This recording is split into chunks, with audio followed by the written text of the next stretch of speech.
feel like as a man, you should always live for something bigger than yourself. I feel like that the true masculine imperative is to find a battle worth fighting for. It's why men have always gone to war, and some men died. It's how it's always been for men.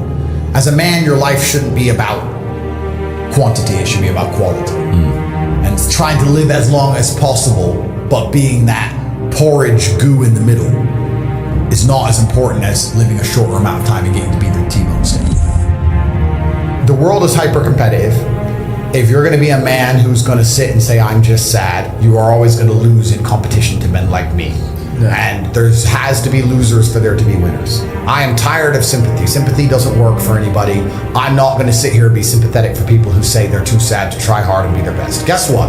Perhaps I was sad every time I did exactly what I was supposed to do and trained anyway. Perhaps I was afraid when I fought anyway. Perhaps I was tired when I worked anyway. This is how you get ahead in life. I don't have a fucking ounce of sympathy for these people who sit here and say, well, I feel this way, so I can't. Then don't do it. Stay down there. The winners are at the top, and the winners at the top don't give a shit about how they feel. We wake up and we perform regardless of how we feel day after day. So if I'm going to ignore my own feelings, I'm certainly not going to take into consideration anybody else's. Why am I going to ignore how I feel and make sure I'm constantly performing regardless, flawlessly, and then sit and go, oh, but he doesn't feel good, so he's allowed to fuck up. No, you are not. You're not allowed to fuck up to your ancestors or to God or to yourself. You have to perform. This is what being a man is about. The baseline of masculinity is doing things you don't feel like doing. I can't comment on being a woman because I'm not one. But the baseline of masculinity as a whole is the thing that makes a good man a man is that he does what he doesn't want to do. He doesn't want to work and he works anyway. He doesn't want to go to war and he fights anyway. He doesn't want to get up, he gets up anyway. That's the whole point of it. We didn't want to die in the Titanic. Guess what happened? We died in the Titanic.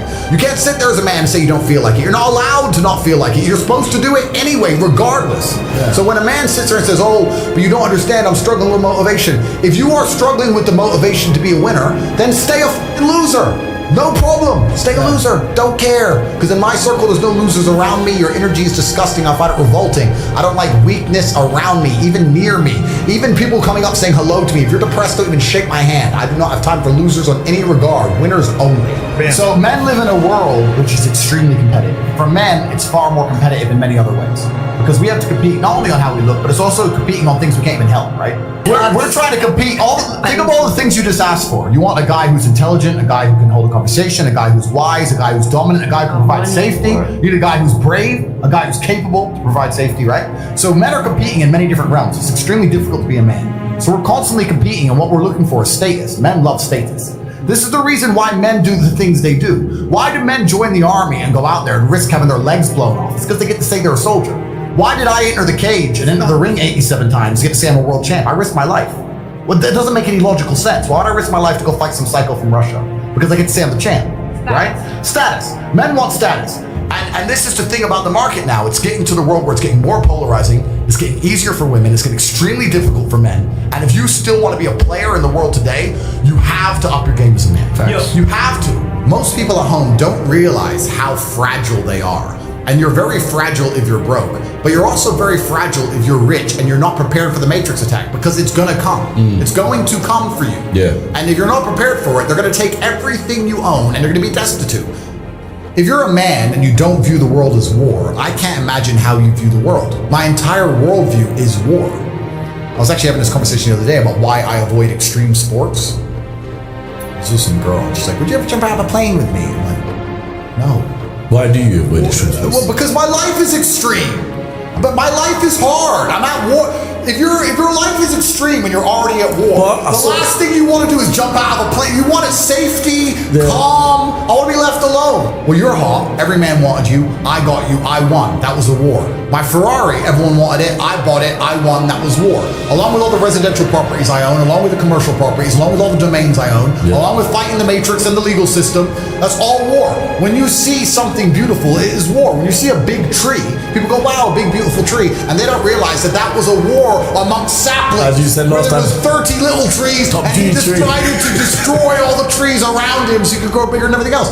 It's war. Life has always been war. So why would I want to go start jumping out of planes? No, I want security team and a big gate and safety.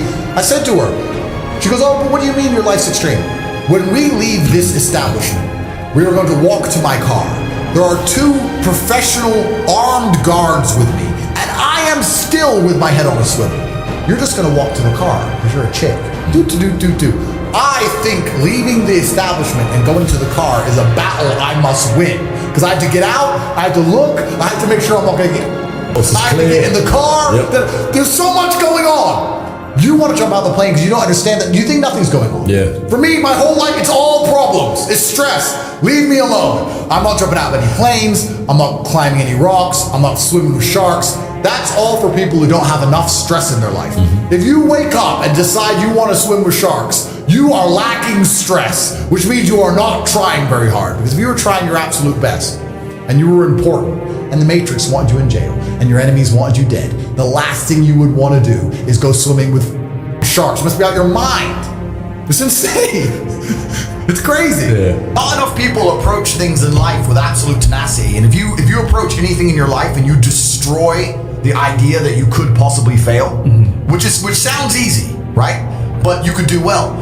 If a man told you he could rip your head off with his little finger and you could tell he really, really believed it, would you want him to try? No. You'd be like, no, that little, maybe. I don't know, this guy is way too convinced. You know what I'm saying? Yeah. So if I had to fight John Jones, I don't care if I had to fight a mountain, I don't care if I had to fight a lion or an alien, whatever. If it's on, it's on. If it's on, then it's on. So I'm coming to win, I ain't coming to lose. Exactly. So that's how it goes. It's a fighter spirit right there. I really do believe, I am still old school I believe I am a man of my word. And I don't say that like other people say that. I mean I'm genuinely a man of my word. When my father raised me, because I grew up in a poor family. My father was a chess grandmaster, but there's not much money in chess. And my dad loved booze, gambling, and women, right? So the money was out the door.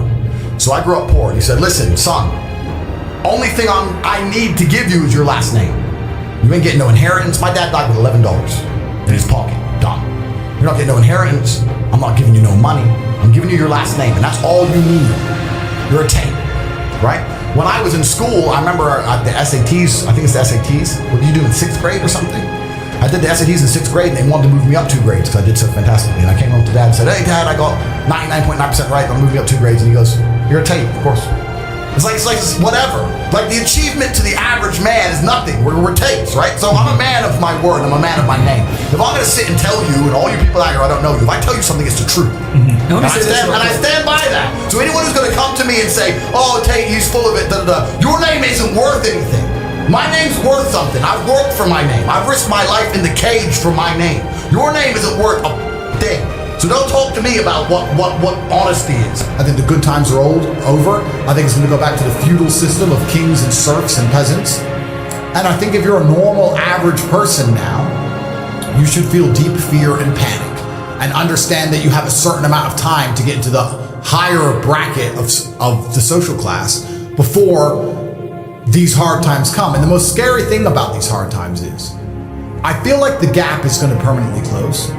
In olden times, the chance of turning into anything more than a peasant when you were born a peasant was effectively zero unless there was chaos, unless there was a war or some great catastrophe which allowed social mobility for you to go to war, win, get a knighthood for bravery, get some land, and change your social mobility class. But there had to be war and chaos for you to escape, because without the chaos, it's kind of like a prison break.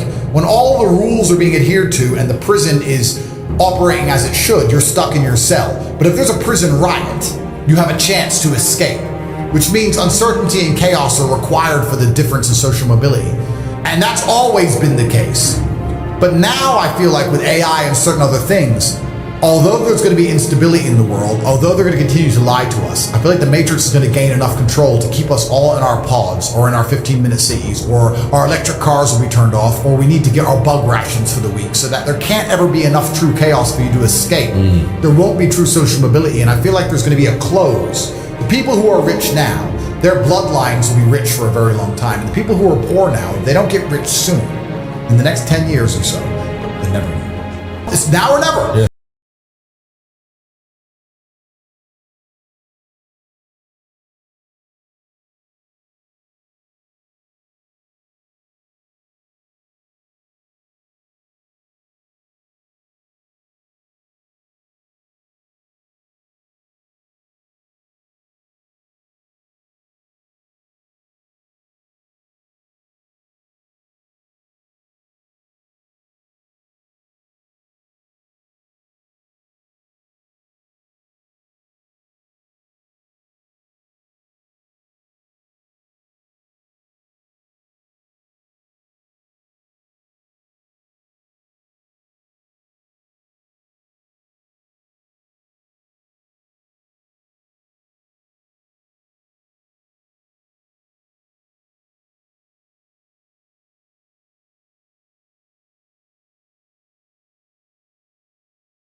these things really work.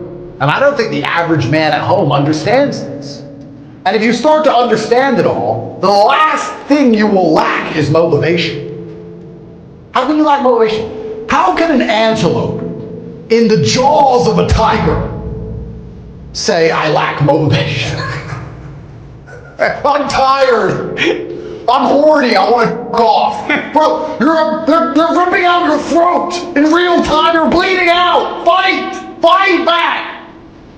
Oh, no.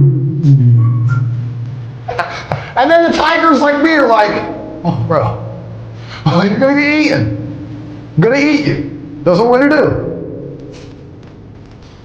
There's so much work for you to do as a man. I don't know how people I barely sleep, and I never not work, and I never lay in. I'm never lazy. And I don't understand how people don't work all of the time. And when I say that, people say, but work on what? I don't know what to work on. Bro, you need 10 passports, you need 25 bank accounts, you need shell companies, you need a trust fund, you need to make some money, you then need to move that money away, you need multiple places to live, you need a place for your children to live, they need a trust fund. You have stuff to do. Yep. And the people are just sitting around doing nothing. It's mind-boggling to me. And I guess if you sit around and do nothing, maybe you won't be successful, but if you're lucky enough to pull something off and make a little bit of money and you get too large but you haven't done the groundwork, then you get wrecked the other way. They want people inside of their slave containers. They want everyone in the middle. So I wake up and go, let me do the math. If I never worked again, I could spend $422,000 a day for this. I have all the time. Do I need maybe I'll have coffee. Let me try and chill out today. Within 22 minutes of that one up. There's nothing else to do. There's nothing else to do. And I can't stop myself working as a person who doesn't need money. And then there's people with no money who don't work. It blows my mind, which is why the winners are winners and the losers are losers. Losers do a little bit of work and rest. Winners work as hard as possible and worry they're not working hard enough. Things I try very hard not to do is become elitist. Because when you've come from the absolute bottom to the absolute top and you've done it all off of your own back and hard work and dedication and never missing a day, the only shortcut to life is to never miss a day. One, because of compounding interest, and two, because sometimes you get lucky. And you'll never miss a lucky day if you try every day. If you don't try every day, you might miss your lucky day. And that's what people don't understand. If you never miss a day and you never don't try and you're always on time, was I late today? No, on time, and you try and improve every aspect of your life and you're a professional and you try and make sure that you analyze your decisions, you give yourself feedback, you don't make mistakes, you're not lazy. If you try and you make it to the top, you end up elitist because you look at the people down below and you're like, well, why didn't you try? I did. Oh, I did too. No, you didn't. That's a lie. Now you're lying to me and that annoys me. And you catch yourself being very elitist. And this is what's scary about it because I'm from a Luton council estate. And now I have all this money. But if I meet somebody who's truly broke, I'm not talking about you not have hundreds of millions, but if I meet somebody who's broke, I think they're an idiot. And I catch myself going, is that bad? Am I elitist? Or do I sit down now and I just say, no, I started lower than you and beat you. How are you poor? You're lazy. I believe that money loves speed. And everybody agrees with me when they say this, but absolutely nobody understands what speed is. When me and my team work together, when I say speed, I say we have an idea at 9 a.m. and by 4 p.m. we're making money. Same day, speed. So I was talking to some dude and he was like, oh yeah, I've been working on my music. I was like, bro, I saw you a month ago. You were working on your music. What do you got? Because I'm working on the song. A month? A month.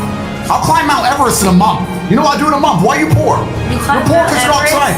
Like a month I could train for anything on the planet. I'll learn classical piano in a month. Talk to me about making one song out of auto-tune. So I made a song in a day to prove a point to this dude. And I got more views on my song than his shit song. Love speed, man. Money loves speed. You gotta forget the people who aren't about money around you. It's gotta be all you think about, all you talk about. You gotta start producing. You gotta start attracting attention one way or another. And if you do all those things, you will start to make some money. But next time you're sitting with your friends, this is a challenge for every single person watching this. Next time you're sitting with your friends, unprompted, come in, sit down, and just join in the conversation. Just join in whatever they're talking about. And after about 20 seconds, sit and think, this is bullshit. This is not gonna make any of us rich. They're talking about this, that, this. football game, this guy, this is not going to make any of us rich. Yep. Eureka, I am wasting my life. The time to get rich is running out. Yep. The time to get rich is running out. Slavery is coming and you're not going to be able to escape. The rich are literally getting richer and the poor are literally getting poorer in real time. Yep. You can see it happening.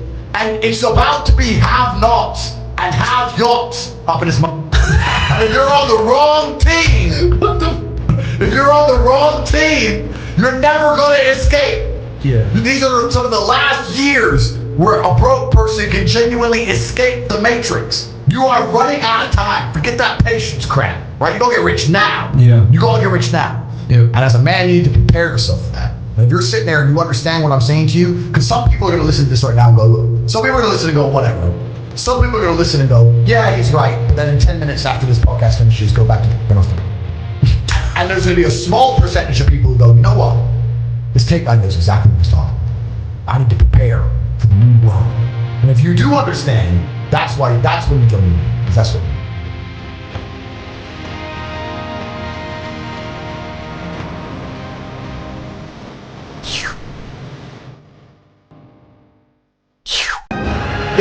It's just a separation of personality types.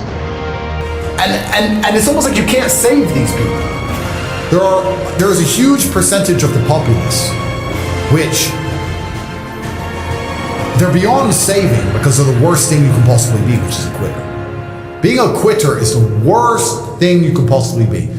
God himself can't make a quitter important because the only reason the place you're trying to get to has value is because it was difficult to reach. If everybody could reach it, there'd be no value. Value is linked to scarcity. The whole point gold is valuable is because it's not everywhere. If it was everywhere, it wouldn't have any value. The reason the place you're trying to reach is valuable is because people can't get there. So if you're the kind of person who quits, you're never gonna get there.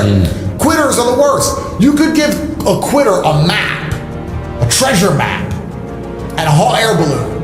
And say it's gonna take you right to the treasure. It's gonna be a 7-day journey. Man, here's a it's too long. sandwich. Yeah. And halfway through they'll be like, oh, I'm cold. Yeah, you just said that, oh, 7 days, nah. Yeah, and they'll quit. Yeah. Quitters will never make it. And there's a huge subsect of the populace who are basically simply quitters. I've never in my life seen anyone who's determined to get something not get it. I've never seen somebody who is determined in their heart to get something not get it. The universe and God is so giving and providing. People think it's difficult out here. I disagree. I've never seen someone wake up and say, nah, this is all I care about. This is all I want. Not get it. Everyone who thought that way in fighting was a world champion. Everyone who thought that way about money was rich.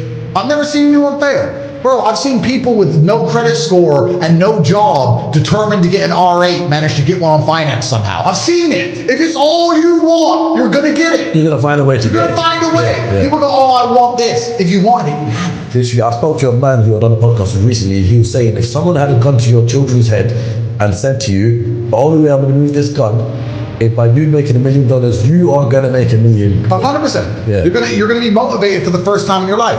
People often say, if you try your best, it's okay to fail. But what they don't understand, the true secret to the universe is that if you try your best, you never fail. Yeah. Anybody with a brain is capable of having anything up. I believe the universe is very good. And perhaps you will know that I've never met anyone who genuinely tried their hardest for anything. I've never seen somebody dedicate themselves properly. I've never seen somebody try their best and not get it. I've seen people pretend to try their best. I've seen people say they want it. I've seen people make excuses for why they'll never have it and not get it, but I've never seen anybody who just wakes up, shuts up, works, and not get it, ever. You can have anything you want, and that's how you disrupt the matrix. Because most people are lazy and stupid. Sit there, follow instructions, and you'll have everything you've ever desired. The car you want, woman you want, house you want, holidays you want, all you have to do is do the work. You can disrupt the matrix, or you can stay lazy. Stay inside the slave program, and there'll be people who always do that, and we need them. Because you don't wash your own cars, do you?